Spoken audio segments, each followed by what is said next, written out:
आमची व्हड अशी एक सिंगर जिणें गोंयचें नांव व्हड केलें, जिणें आमच्या देशाचें नांव व्हड केलें, तांकां हांगा उपया. I request all the dignitaries to please stand for a few minutes and offer tributes to late Lata Mangeshkar ji.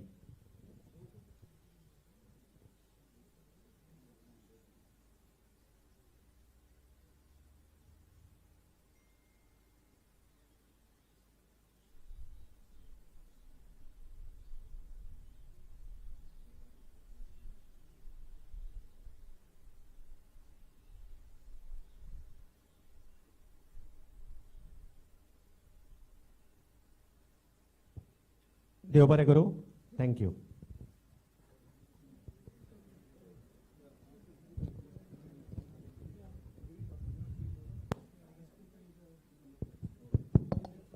आमचे मध्ये युथ काँग्रेसाचो प्रेसिडेंट पावन सरलेलो आसा. मोठ्यान ताळी मारून ताका येवकार दिता. माचयेर येवची करून. आतां प्रियंकाजी तुमच्या मुखार आपले उलोवप करतले. मोठ्यान ताळे मारून आमी येवकार दिवया. प्रियंकाजी जिंदाबाद. प्रियंकाजी जिंदाबाद. Congress party. Congress party.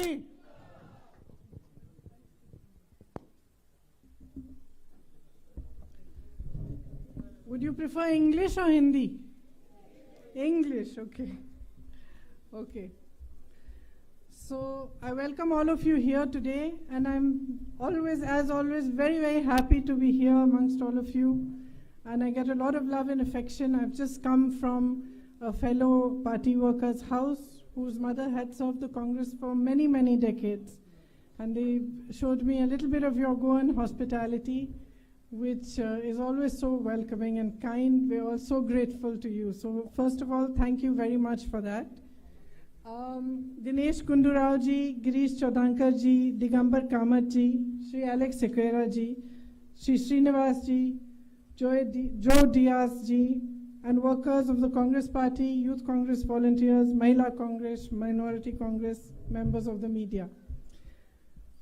I feel privileged to be able to address you today, even though it's election season, and you must be quite fed up of listening to speeches of politicians, many of them promising you lots of things which you aren't very sure whether are going to happen or not. But actually this election for Goa is really, really significant. And it's significant not just from the point of view of us political parties, but particularly from the point of view of Goa. What we have here is a state rich in resources, rich in natural beauty, rich in skill, with a good youthful population, and yet the second highest in unemployment in India. And yet the focus of the government, instead of being on development, instead of being on how to move forward, how to protect the natural beauty of Goa, how to protect your resources, or at least to utilize them for your own good, there is no such focus. The focus is only on staying in power, and by whatever means one can stay in power. You saw the biggest example of that was what happened after the result of the last election. It was very clearly evident that power was being usurped, and democracy was being upturned.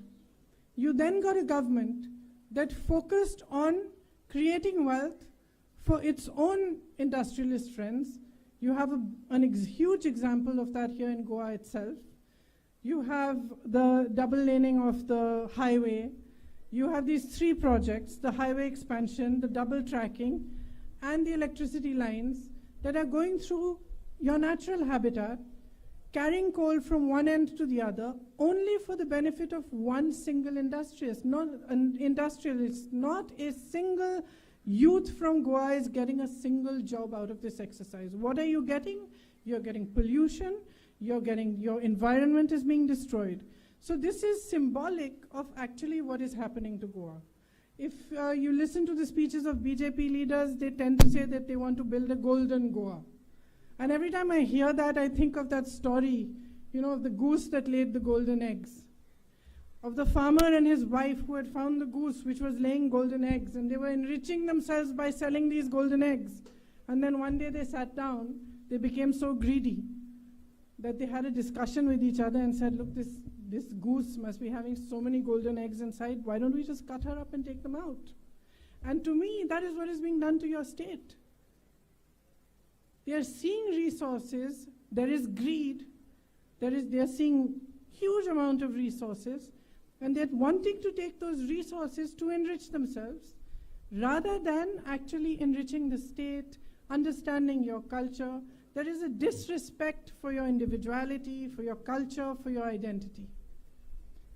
And when you have a government that actually internally cannot accept your differences, cannot accept your culture the way it is, does not want it to flourish, wants a uniform culture, then the result is that your state suffers, that you suffer.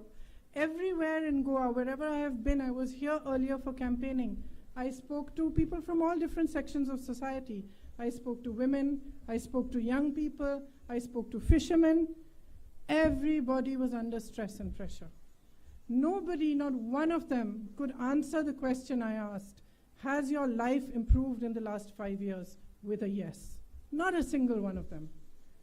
Each one only said that they had added stress. You have a flourishing tourism industry. It's been the most affected with COVID. You saw that during COVID, there was very little support for you from the government.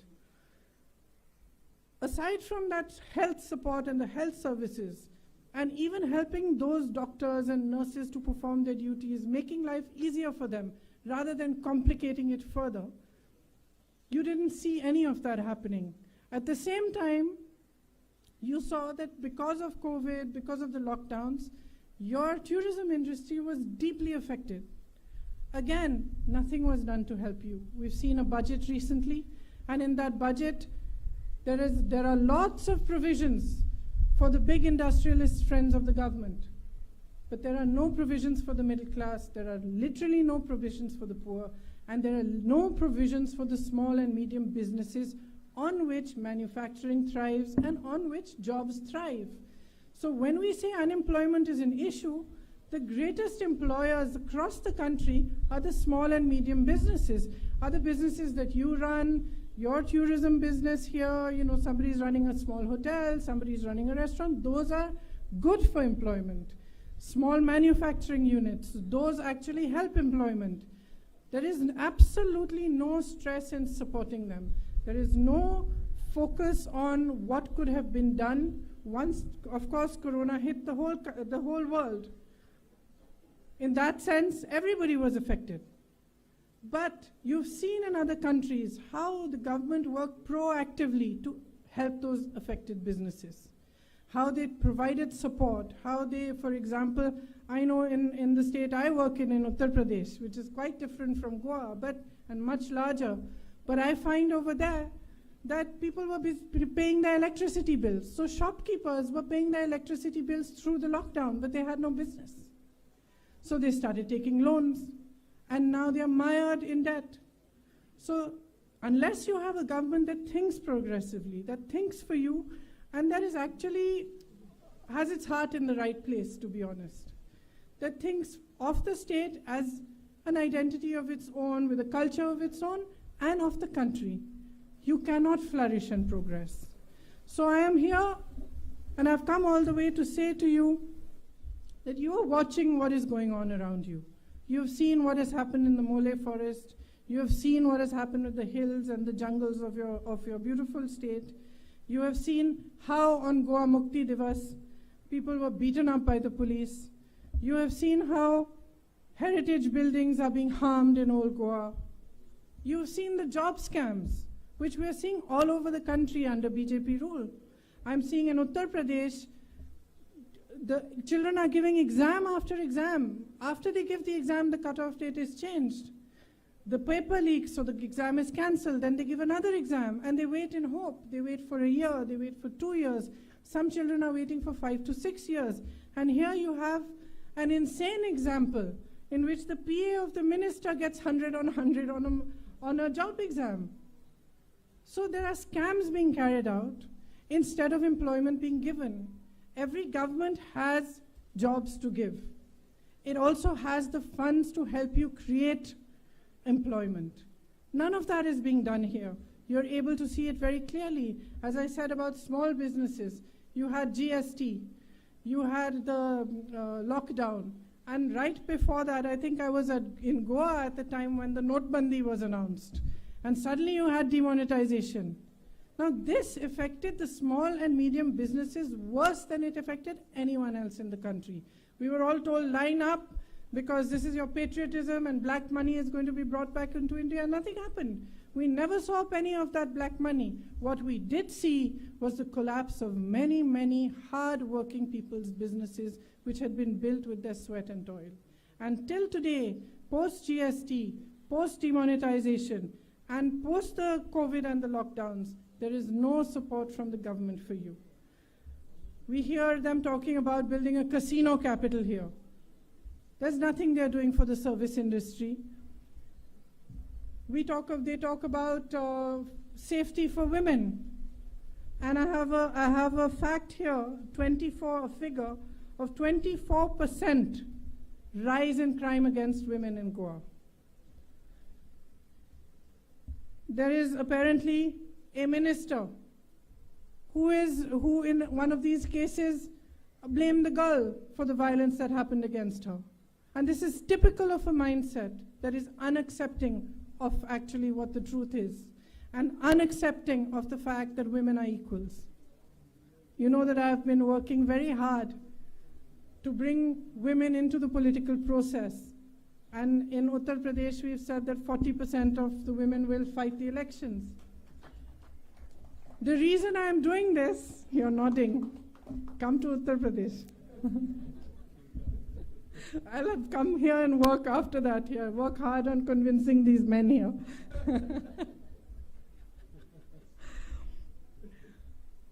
So why am I doing that? I'm actually doing it for 2 or 3 different reasons. The first and foremost is that as women and 50% of the population, it is our right to have 50% of the representation. And it's not something anybody is doing us as a favor. It is our right. And we want to fight for our right. But more than that, I feel that politics today has become filled with hatred. It's become filled with anger. You know, you hear speeches, 90% of the speech is negative. Maybe about the other party, but 90% is negative.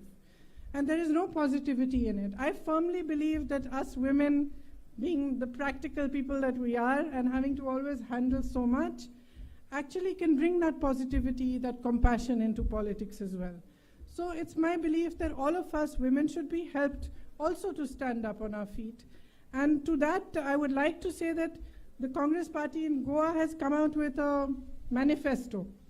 And in the manifesto, there are a lot of nice things for women, which I would like to tell you about. I'm going to read it. In government jobs which will be provided in Goa, 30% of them will be for women. There will be a working women's hostel in Margao and Panaji for working women. There will be an increase in the number of police stations which are manned by women. And the SHGs will all get 1 lakh rupees of support for each SHG.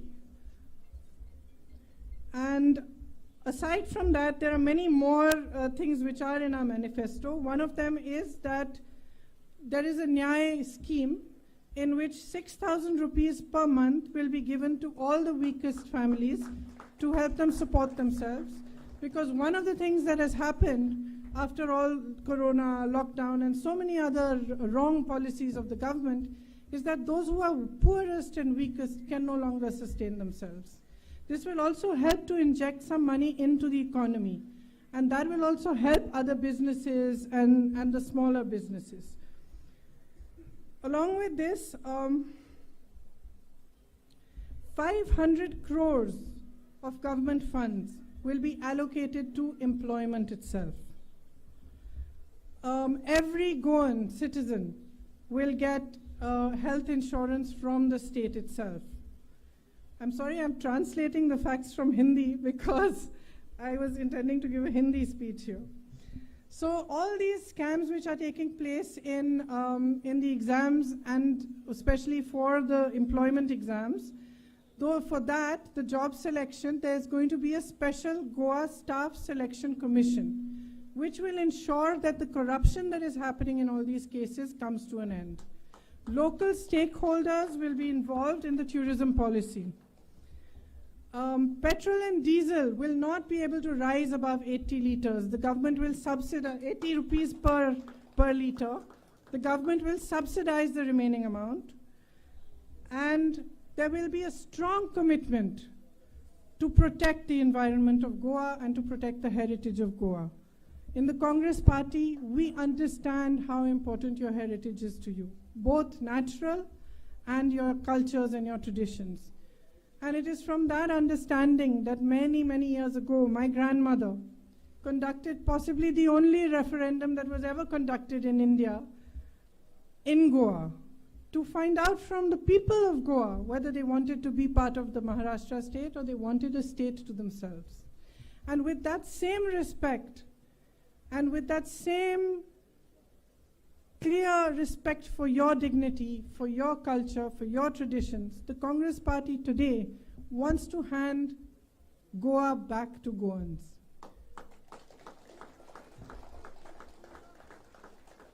It wants to create policies that are for your benefit, not for the benefit of outsiders. Whether it is the policies on buying of land, whether it is the tourism policy, whether it is the environment, whether it is the fact that industrialists are being allowed to carry coal from one side of Goa to the other, and special provisions are being made for them while the people of Goa are being ignored. All of this, we promise that we are going to focus on fully, and we are going to give you a stable government that works for Goans. So in this election, I come back to what I began with. This is an extremely important election for you, more than for any of us. It is most important for the people of Goa to understand today where their state is heading, and to understand what is happening to it, to understand the way it's being looked at by the BJP. It's simply a resource for their greed for power and for their greed for helping their industrialist friends. So if you want your identity, your culture, and your traditions to remain strong and intact, if you want a government that accepts, understands, and believes the same, then please vote for the Congress in this election. I am here to say to you that we have taken a pledge that the promises that are being made to you will be delivered. We will work hard for you. We will work day and night to provide you with the kind of government that helps you grow and helps the development of Goa. Thank you very much for listening to me. All the very best to all of you.